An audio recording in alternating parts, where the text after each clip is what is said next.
중동 전쟁에 2주간의 휴전이 이루어지게 되었습니다. 미국과 이란이 합의를 보았는데요. 그런데 이 전쟁이 끝난 게 아닙니다. 전쟁은 다시 시작될 가능성이 굉장히 높고 다음 전쟁을 위한 준비 시간일 가능성이 큽니다. 오늘은 이 내용 좀 제대로 보도록 하겠습니다. 바로 보시죠. 트럼프 대통령의 최후 통첩 시한이 끝나기 1시간 30분여 전에 휴전이 발표되었습니다. 확전이라는 갈림길에서 2주 휴전이라는 출구가 잠시나마 확보된 것인데요. 2주간 이란의 호르무즈 해협 개방을 조건으로 미국은 대이란 공격을 중단하는데 양측이 동의하였습니다. 트럼프 대통령은 트루스 소셜에 이란이 호르무즈 해협에 완전하고 즉각적이고 안전한 개방에 동의하는 조건으로 나는 이란에 대한 폭격과 공격을 2주간 중단하는 데 동의한다고 글을 올렸습니다. 그러면서 트럼프 대통령은 이것이 양쪽 모두에 적용되는 휴전이 된 것이라고 강조했죠. 그동안 트럼프 대통령은 최후 통첩을 여러 번 하면서 계속 전쟁을 이어나갔는데요. 트럼프 대통령은 파키스탄의 셰바즈 샤리프 총리와 아심 무니르 파키스탄 국방군 총사령관과의 논의 중 파괴적인 무력 행사를 보류해달라는 요청을 받고 이런 결정을 한 것으로 전해지고 있습니다. 다행이라면 이란도 이에 호응하여 적대 행위를 전군에 중단하라는 명령을 내리면서 잠시나마 휴전을 이어나가게 되었습니다. 트럼프 대통령은 이란으로부터 10개 조항으로 된 제안서를 받았으며 이것이 협상을 위한 실행 가능한 토대가 될 것으로 믿는다고 말하기도 했습니다. 이 10개 항을 좀 자세히 말씀드려야 할 것 같습니다. 1. 영내 분쟁 전면 종료. 2. 단기 휴전이 아닌 영구적 종전. 3. 레바논 내 헤즈볼라 대상 이스라엘 공격 중단. 4. 대이란 및 국제 제재 전면 해제. 5. 호르무즈 해협 안전 항행 보장 체계 구축. 6. 호르무즈 해협 봉쇄 해제 및 항로 재개. 7. 선박당 호르무즈 해협 통행료 부과. 8. 통행료 수익을 5만 과 분배. 9. 통행료를 전후 인프라 복구 비용으로 사용. 10. NPT 내 우라늄 농축 권리를 공식 인정. 이라는 이 10개 조항을 미국이 수용했다고 말했는데요. 미국은 이를 부인해서 더 자세한 것은 좀 시간이 지나봐야 알 것 같습니다. 그런데 휴전 발표가 나온 이후에 온갖 소문이 돌기 시작했습니다. 미국과 이란이 주장하는 휴전안이 상이했고요. 미국과 이란 둘 다 휴전안을 합의했다고 하기에는 다소 믿기 어려운 내용들이 많았기 때문입니다. 미국으로서는 이란의 우라늄 농축 권리를 인정한 것이나 다름이 없는데 이거 자체가 말이 안 되기도 했죠. 통일된 휴전안이 나오지 않았기 때문에 그런 것으로 보입니다. 거기다가 AP통신 보도에 따르면 영업한 휴전안과 페르시아어판 휴전안이 서로 상이하다는 내용이 보도가 되기도 했는데요. 영업한 휴전안에는 농축 권리를 인정한다는 내용 자체가 없었지만 페르시아어판 휴전안에는 농축 권리를 인정한다는 말이 들어가 있어서 누군가가 중간에 휴전하기 위해 장난질을 친 것이 아니냐는 말도 나오게 되었습니다. 일단 양측 모두 피해가 좀 심각하므로 양측은 오는 10일 파키스탄 이슬람아바드에서 세부 조건을 조율하기 위한 본격적인 협상에 나설 예정이긴 한데요. 대다수의 평가로는 이 휴전이 그저 다음 전쟁을 준비하기 위한 준비 시간에 불과하다는 말이 나오고 있습니다. 이게 왜 그러냐면요. 이 전쟁으로 인해 미국이나 이란이나 둘 다 얻은 것이 거의 없는 상태입니다. 이란으로서는 어떻게든 배상금을 더 따내려고 하는 모양새이고 미국으로서는 이 전쟁을 왜 했는지도 의문일 정도로 이전과 달라진 게 거의 없습니다. 정권 교체를 원했지만 오히려 더 강경파가 정권을 장악한 모양새죠. 그렇다고 해서 이란이 순순히 핵 개발을 포기할 용의를 가지고 있지도 않고요. 지금 상황에서 가장 주목해야 할 부분은 전쟁이 멈춘 시점이 아니라 그 뒤에서 움직이고 있는 군사 자산입니다. 현재 미군 전력은 눈에 띄게 중동으로 직결하고 있으며 특히 조지 허버트 워커 부시 항공모함 전단이 4월 말 중동 인근에 도착해 작전 전개가 가능한 상태에 들어갑니다. 이 타이밍이 굉장히 중요합니다. 왜냐하면 이번 2주 휴전이 끝나는 시점이 23일에서 24일 사이인데 항모 전단의 작전 준비 완료 시점과 거의 정확하게 맞물리기 때문입니다. 이건 우연으로 보기 어려운 흐름입니다. 지금은 공격을 멈춘 상태가 아니라 더 큰 작전을 위한 전력 재배치 구간일 가능성이 높습니다. 여기에 더해서 이스라엘의 상황도 심상치 않습니다. 최근 보도를 보면 이스라엘의 방공미사일 재고가 상당히 소진된 상태라는 평가가 나오고 있습니다. 계속된 이란과 헤즈볼라의 미사일, 드론 공격을 막아내면서 아이언돔과 에로우 계열 요격 자산이 빠르게 줄어든 것입니다. 동시에 중동 지역에 배치된 미군 방공 시스템 역시 반복적인 공격으로 인해 일부 타격을 입었다는 분석이 나오고 있습니다. 이 상태에서 전쟁이 계속 이어졌다면 방어망이 먼저 무너질 위험이 있었던 상황입니다. 그래서 지금의 휴전은 외교적 성과라기보다 군사적 재정비의 성격이 훨씬 강합니다. 이 2주 동안 미국은 항모전단을 포함한 해공군 전력을 완전히 재배치하고 이스라엘은 방공망을 복구하며 이란 역시 미사일 전력과 지휘체계를 다시 정비할 시간을 확보하게 됩니다. 겉으로는 총성이 멈췄지만 내부에서는 다음 충돌을 위한 준비가 동시에 진행되고 있는 구조입니다. 이런 흐름을 종합하며 이번 2주 휴전은 전쟁을 끝내기 위한 조치라기보다는 더 큰 규모의 충돌을 앞두고 각 진영이 숨을 고르는 구간으로 보는 것이 훨씬 현실적인 해석입니다. 그렇다면 이 전쟁에서 가장 큰 피해자는 누구일까요? 사실 이 전쟁에서 가장 큰 피해를 본 나라는 이란일 겁니다. 거의 모든 인프라 시설이나 인명 피해가 막대하니까요. 그런데 제3자로만 국한돼서 볼 경우 동아시아 국가, 특히 한국, 중국, 일본이 피해가 막대합니다. 한중일 이 3개국은 중동 지역에서 원유를 주로 수급을 하곤 합니다. 그중 호르무즈 해협을 많이 이용하는데요. 이 전쟁으로 인해 호르무즈 해협이 닫히는 바람에 에너지 위기를 겪게 되었습니다. 이에 따라 유가가 크게 상승하였고 물가도 상승하게 되었죠. 당장 일부 산업들은 원유 등이 부족하여 조만간 공장 가동이 중단되는 것이 아니냐는 말이 나올 정도로 심각한 상황까지 이어지게 되었습니다.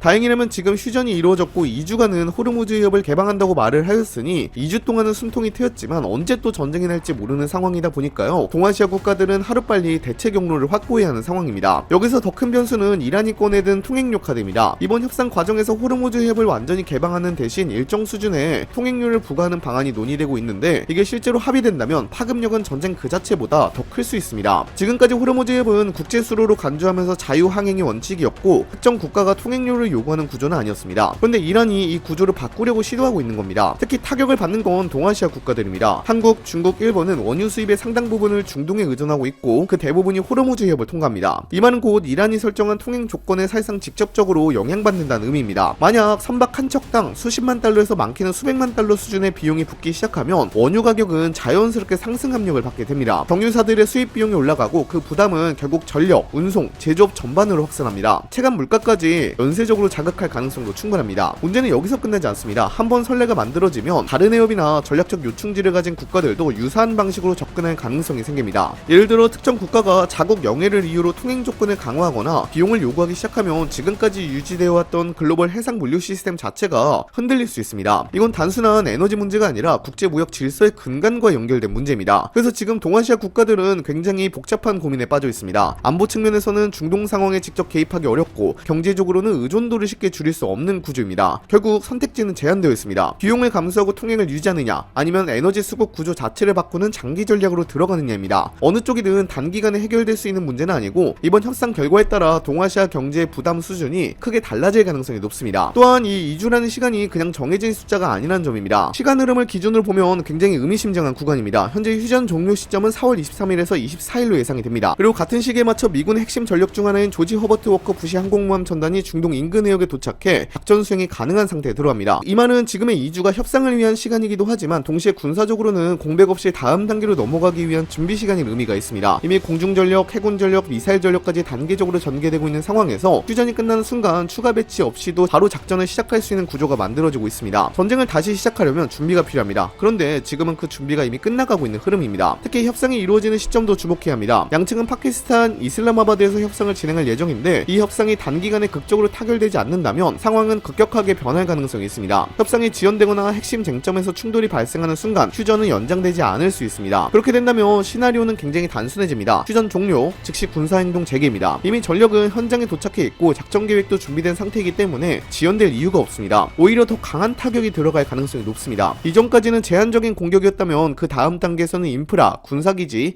핵심 시설보다도 더 큰 대상을 동시에 노리는 대규모 공습으로 전환될 수 있습니다. 이 흐름을 종합해보면 지금의 2주는 평화를 위한 시간이 아니라 선택의 시간에 가깝습니다. 협상에 성공하면 긴장 완화로 이어질 수 있지만 실패하는 순간 바로 다음 단계로 넘어가는 구조입니다. 그래서 이 기간은 전쟁이 멈춘 구간이 아니라 다음 전쟁의 시작 시점을 정하는 카운트다운에 더 가깝다고 볼 수 있습니다.